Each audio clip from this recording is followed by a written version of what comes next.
출출하거나 목이 마를 때 필요한 것이 있을 때마다 찾는 현대인의 참새 방앗간.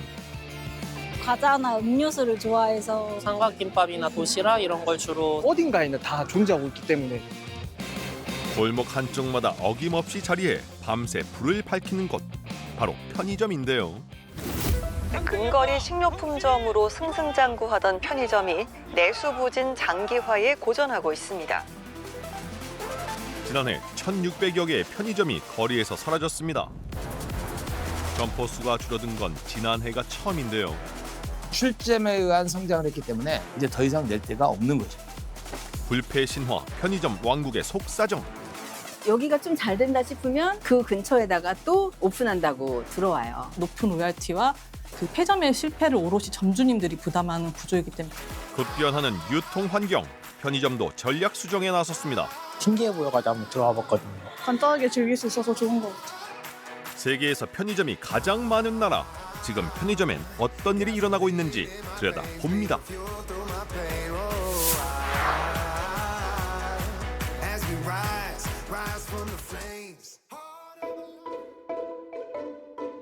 우리나라에 편의점이 처음 문을 연 건 1989년. 올림픽 선수촌 아파트 단지에 생긴 세븐일레븐 1호점입니다. 이듬해 패밀리마트, LG25도 문을 열며 본격적인 편의점 시대의 시작을 알렸는데요.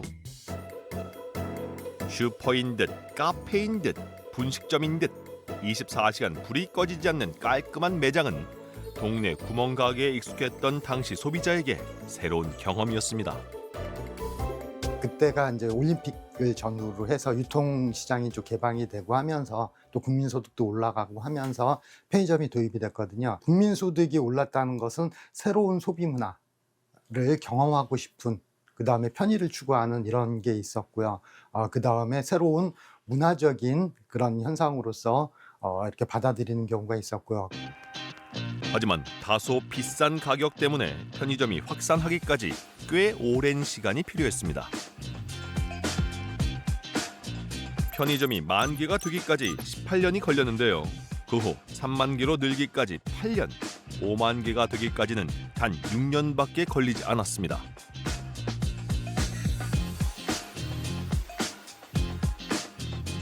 일 1인 가구가 늘면서 소용량 제품, 간편식 수요가 증가했고 야간 소비 역시 활발해진 덕분인데요. 업계 경쟁으로 다양한 자체 브랜드 PB 상품을 선보이면서 편의점의 인기는 급상승했습니다. 인구 대비 편의점 매장 수는 일본보다 2배 이상 많고요. 서울만 놓고 보면 270m마다 한 개씩, 걷다 보면 3, 4분마다 편의점을 만나는 셈입니다.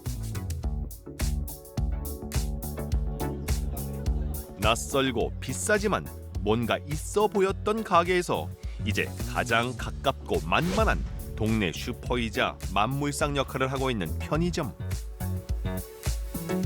자영업을 생각해본 사람이라면 가장 먼저 떠올리는 업종 역시 편의점입니다. 전국 프랜차이즈 가맹점 6곳 중 한 곳은 편의점인데요. 은퇴하면 치킨집보다 실상은 편의점이 더 많다는 겁니다.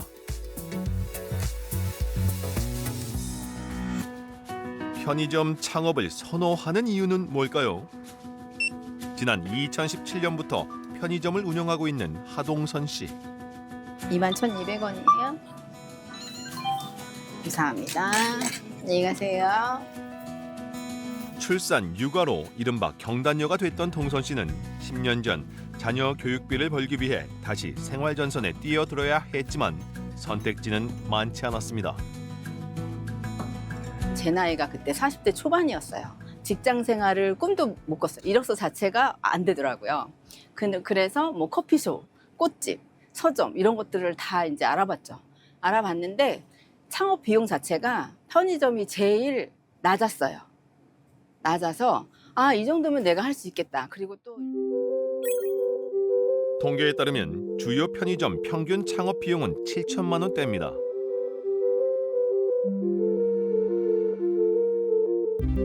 치킨, 카페 창업 비용이 1억 원을 훌쩍 넘는 것에 비해 초기 부담이 적고 특별한 노하우 없이도 운영할 수 있어 진입 장벽이 낮은 편인데요.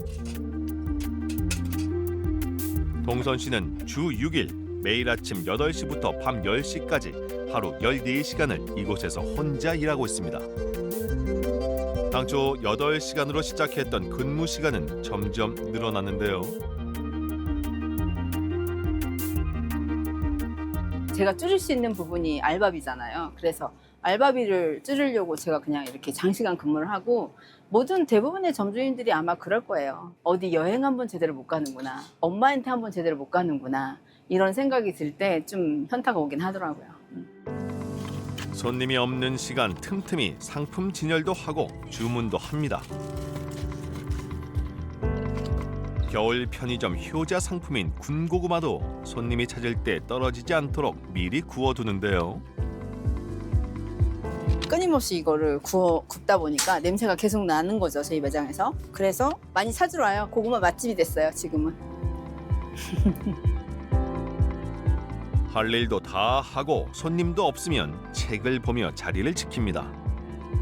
주변 편의점이 늘어날수록 쉬는 시간도 점점 길어지고 있는데요.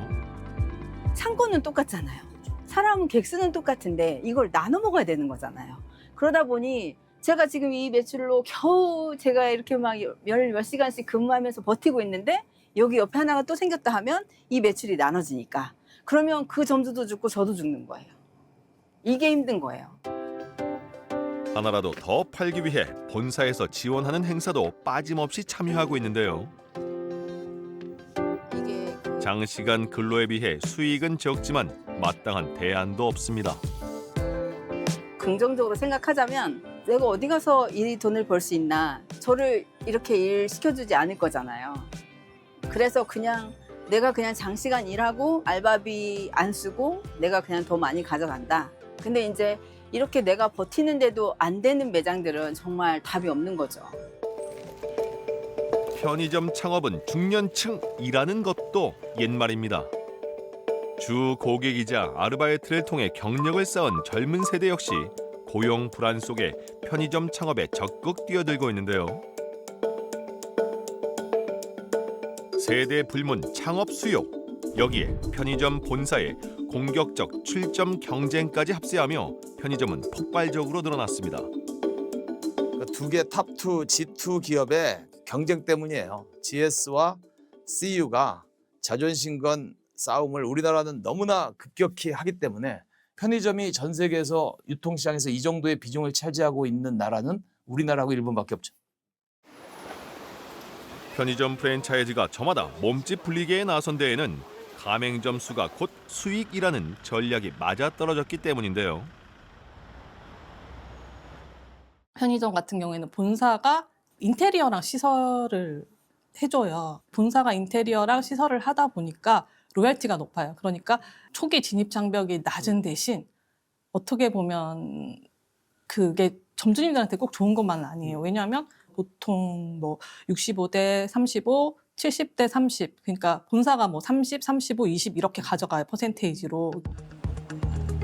승승장구하던 편의점 업계의 변화가 감지된 건 지난해부터입니다. 편의점 산업이 생겨난 후 매년 증가했던 점포 수가 지난해 처음으로 감소세로 돌아섰는데요. 매출 성장률도 둔화하고 있습니다. 지난해 정부 소비 쿠폰 수혜를 가장 크게 입은 업권인데도 0.1% 성장했다는 건 사실상 역성장이라는 지적도 나옵니다. 작년부터 양적인 성장이 끝나서 이제 편의점 개수하고 편의점 전체 산업 매출이 이제 정점을 찍고 좀 줄고 있는데 갑자기 이렇게 성장의 한계가 온 거는 그 지속 가능하지 않다. 왜냐하면 편의점은 출점에 의한 성장을 했기 때문에 매장을 내다 보니까 이제 더 이상 낼 데가 없는 거죠. 시장 포화, 과잉 출점 문제는 편의점 성장과 함께 줄곧 제기되어 온 문제인데요. 자정 노력이 없었던 건 아닙니다. 업계에서는 같은 브랜드 매장 간 250m 이내 근접 출점을 제한하는 자체 규정을 두고 있는데요. 하지만 기존 점주가 동의하면 이보다 가까운 거리에도 편의점을 열 수 있습니다. 이곳 편의점도 몇 해 전 근접 출점에 동의해주면 지원금을 준다는 제안을 받기도 했는데요. 여기랑은 100m도 안 돼요. 진짜 길 건너 대로에 제가 그렇게 안 해주겠다고 그랬어요. 그거는 너무 스트레스를 받을 것 같은 거예요. 정말 저쪽 점포만 생각하지 않았나. 이 점포를 생각한다면 그런 제안을 하지 않았어야 되는 거 아닌가. 문제는 브랜드가 다른 경우입니다. 산업 초기 타사 매장이라도 80m 이내 출점을 금지하는 자율 규약을 만들었지만 공정위는 이를 담합 행위로 보고 폐지 결정을 내렸는데요. 편의점이 4만 개를 돌파한 지난 2018년 가맹점주들의 요구를 받아들여 자율 규약이 다시 부활했습니다. 주변 상권의 특성, 유동인구의 수, 담배 소매인 지정 거리 등을 종합 고려하여 신규 출점 여부를 신중히 결정하기로. 자율규약이라는 것은 말 그대로 기업 간의 그런 신사협정이죠. 정부의 또는 입법적인 규제를 통해서 출점을 제한하지는 않고 있죠. 근데 그렇게 되면 무슨 문제가 발생되냐? 담합, 이런 부분들을 조장하는 형태가 되거든요. 실질적 기준이 된 건 담배 소매인 지정 거리입니다. 담배사업법상 담배 소매인 영업소 간 거리는 50m 이상, 일부 지역은 100m입니다. 문제는 도보 거리 기준이기 때문에 사실상 바로 건너편에도 새 편의점을 열 수 있다는 건데요. 자율 규약이기 때문에 강제성도 없습니다. 담배 소매인 지정거리 거리 측정할 때 임시로 출입문을 바꿔 달기도 해요. 원래 이쪽에 있던 걸 이쪽으로 옮겨서 거리를 넓힌다든지 이렇게 해가지고 그 정도로 밀접해 있으니까 그런 방법들을 쓰는 거죠. 편의점이 출혈 경쟁을 벌이는 사이 유통 환경도 달라졌습니다. 2020년 절반이 채 되지 않았던 온라인 유통 매출 비중은 지난해 60% 가까이 성장했는데요. 특히 편의점의 주 고객인 젊은 세대 1인 가구의 이용률이 높습니다. 편의점 찾는 횟수가 예전에 비해서 약간 줄은 것 같아요? 아니면 어떤 것 같아요? 저는 엄청 줄은 것 같아요. 웬만한 상품은 다 집 앞에 오는 배송을 받기 때문에 많이 줄었습니다. 온라인 쇼핑 배송 속도는 점점 빨라지고 있습니다. 식료품부터 생필품까지 30분 이내 갖다주는 퀵커머스, 즉시 배송 서비스가 집 앞 편의점을 대체하고 있는데요. 오늘 주문하면 오늘 배송도 해주잖아요. 즉시성, 편의성, 새벽 배송도 해줘요. 자, 그러면은 편의점의 강점이 기존에 집 밖에만 나가면 내가 원하는 물건을 즉시에 바로 구매할 수 있다라는 그런 장점이 있는데 장점이 희석된 거죠. 오프라인 유통 시장에서는 소비 양극화 현상이 두드러지고 있습니다. 고물가, 경기 둔화가 심화할수록 백화점 고가 제품 혹은 초저가 제품의 인기가 높아지는 건데요. 지금 백화점은 매출이 늘고 있잖아요. 백화점은 매출이 느는 게 전국에 76개밖에 백화점이 매장이 없어요. 이미 한번 IMF 때 한번 지방 백화점 다 정리가 됐고 지금은 백화점 새로 출점하는 것들 보면 완전히 쇼핑몰형 백화점이 출점하면서 편의점도 새로운 전략을 모색하고 있습니다. 젊은 층이 많이 찾는 서울 성수동 거리. 익숙한 편의점 간판을 보고 매장에 들어서자 빼곡한 식료품 대신 아기자기 알록달록한 분위기가 손님들을 반깁니다. 입구 매대에는 화장품부터 패션, 소품, 옷까지 이곳이 정말 편의점이 맞나 싶은데 안쪽으로 들어가면 우리가 아는 편의점이 맞는 것 같고요. 마니아층이 많은 게임, 애니메이션 굿즈도 눈에 띕니다. 그야말로 별걸 다 파는 편의점. 지난해 11월 유행에 민감한 젊은 층을 타깃으로 힙한 편의점이 문을 열었습니다. 최신 유행을 반영해 가장 먼저 새로운 제품을 선보이기도 하고요. 오늘 말차 빵들이랑 이건 점심으로 먹으려고 사봤습니다. 평소에는 자주는 안 오는데 특별한 제품이 있어서 와봤습니다. 일반 편의점에 없는 제품들이 많이 있는 것 같아요. 이곳에서만 판매하는 인기 제품을 사기 위해 일부러 찾아오기도 합니다. 다 사실 건가요? 네네. 여기서밖에 안 파는 게 있다고 와서 봤는데 지금 제가 찾는 건 없어가지고 살 수 있는 것만 살려고.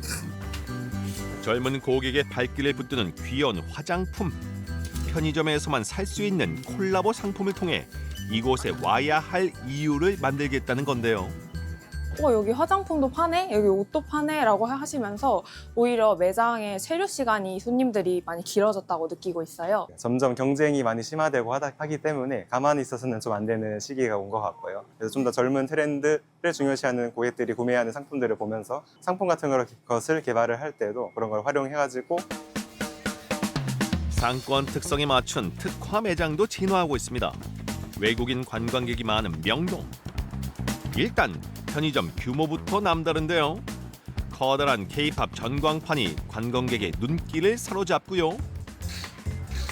홀린 듯 들어와 보니 요즘 유행하는 캡슐 뽑기 기계 앞에 발길이 멈춥니다. 편의점에 들어왔다 일단 뽑기부터 한 판? 처음부터 뽑기를 하기 위해 들어오기도 합니다. 뭐가 나올까? 뽑기는 역시 이 순간이 가장 재밌죠? 就刚好回去的时候经过，然后看到里面有扭蛋机。 이거 사진이요.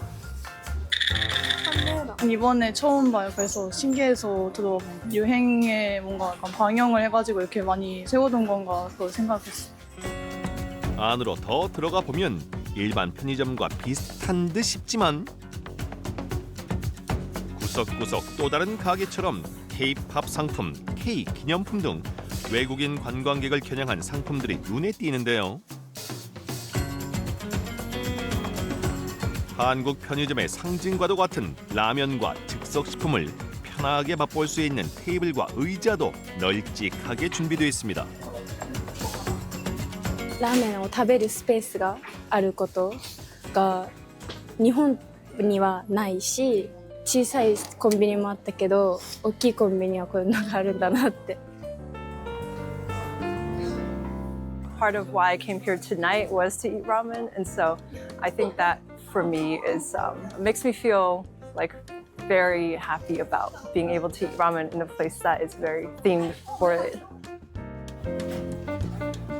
최근 편의점 업계는 화장품이나 패션, 즉석식품 등 상권과 주요 방문객을 고려한 특화 매장을 통해 새로운 성장 전략을 모색하고 있는데요. 그냥 물건을 사는 곳에서 이제는 즐기면서 시간을 보내는 곳으로 그 개념을 확장하려고 하고 있습니다. 자사 어플이나 배달 플랫폼을 활용한 즉시 배송 확대에도 속도를 내고 있습니다. 별도 투자 없이 촘촘한 점포망을 활용할 수 있고 상품군이 다양하다는 것도 편의점 즉시 배송의 장점입니다. 지난해 편의점 4사의 즉시 배송 매출 증가율은 모두 두 자릿수 성장세를 기록했습니다. 편의점 산업이 성숙기에 접어든 만큼 효율과 내실을 챙기는 것이 새 과제인데요. 질적인 성장의 시대로 접어들었거든요. 질적인 성장이란 거는 출점한 매장 수가 증가되지 않는 상태에서 객단가, 한 명 들어오는 고객이 올려주는 매출액을 증가시켜야 되고 더 다른 고부가치 상품을 계속 얹어서 결국은 객단가가 높아지면 매출이 산업 전체의 매출은 늘어나겠죠. 누군가에겐 싸고 간편하게 한 끼를 때우는 곳. 누군가에겐 인생 2막의 새로운 희망이자 취준생이라면 한 번쯤 거쳐가야 하는 가까운 일터. 24시간 골목을 밝히는 편의점은 우리 사회에서 작은 소매점 그 이상의 의미를 갖고 있는데요. 예를 들어서 애가 아팠는데 약국은 문을 닫고 그럼 최소한의 해열제락도 살 수 있는 것은 편의점이에요.